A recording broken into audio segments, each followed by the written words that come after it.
American Made is the new film directed by Doug Liman, which features Tom Cruise in the true-life story that actually left so little impact on me that despite only having seen it 2 days ago, I completely forgot everything about already. So I'm just gonna Google this and, refresh myself as to what exactly it was I just watched, and then we can continue. Okay, American Made. Wow, okay, all right, yeah, all right.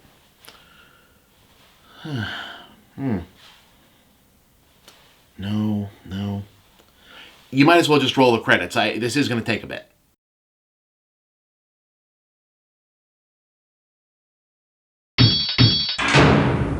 Okay, so American Made is part of that subgenre of movies alongside Wolf of Wall Street, Lord of War, Goodfellas, and War Dogs, where a guy who's kind of a dumbass but really good at exactly one thing tries to parlay that one thing into a fake-it-till-you-make-it crime career that goes really well until it doesn't anymore, because when stupid people become successful, they start thinking they're the ones playing all sides instead of getting played. So if your favorite Tom Cruise thing is when he's mugging for the camera with a shit-eating grin trying to fast-talk his way out of a situation that his character himself doesn't even come close to comprehending, then this is pretty much your ultimate Tom Cruise movie, because that's all it is from start to finish. In fact, I don't even think he runs in this one, and Tom Cruise ran in that movie where he was in a wheelchair.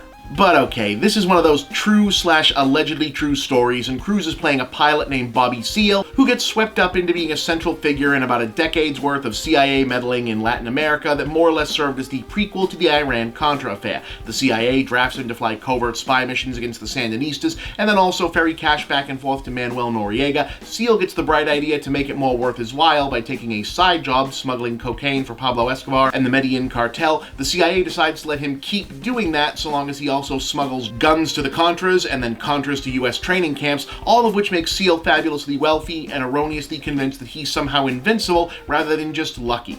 Now, to be sure, there's obviously the potential for a good movie there. That's an interesting sounding story. But for the life of me, I can't figure out why American Made was, well, made, period. It doesn't really feel interested in Seale as a character. We don't find out much about him other than the things that supposedly happened to him without any real insight into his decisions or why he made any of them. It also doesn't feel like it wants to be a detailed account of the broader historical context. If you don't already know the basics of this story and the key players involved, I'm not sure what you'd be expected to make of the endless parade of, oh, here's that guy moments and winking asides to future events. Like, there's entire scenes that seem only to exist so that we go, oh, hey, Oliver North. Oh, hey, George W. Bush. But if you don't know that that's who they're supposed to be, I'm not sure what the point of the scene is. But then again, who knows? Maybe if you really have never ever heard about this infamous series of widely publicized CIA foreign policy fuck-ups, the freshness of it will be entertaining enough for you, and Lord knows we don't actually teach history anymore. But then if you aren't remotely interested enough to know this stuff already, why would you be watching a movie about it in the first place?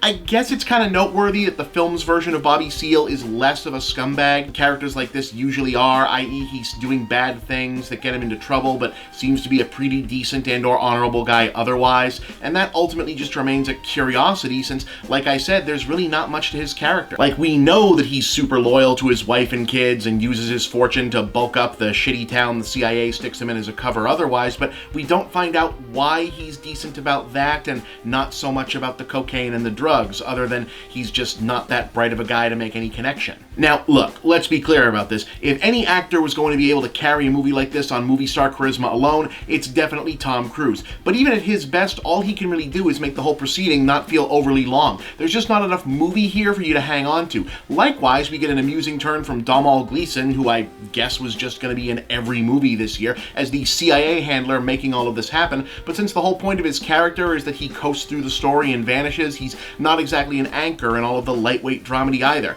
I guess there's a handful of funny sequences, and Cruise is, as ever, Mr. Screen Presence, but taken as a whole, I can't think of one actual reason to watch this, even if there's nothing especially terrible about it. So, 2 stars for, what movie were we talking about again?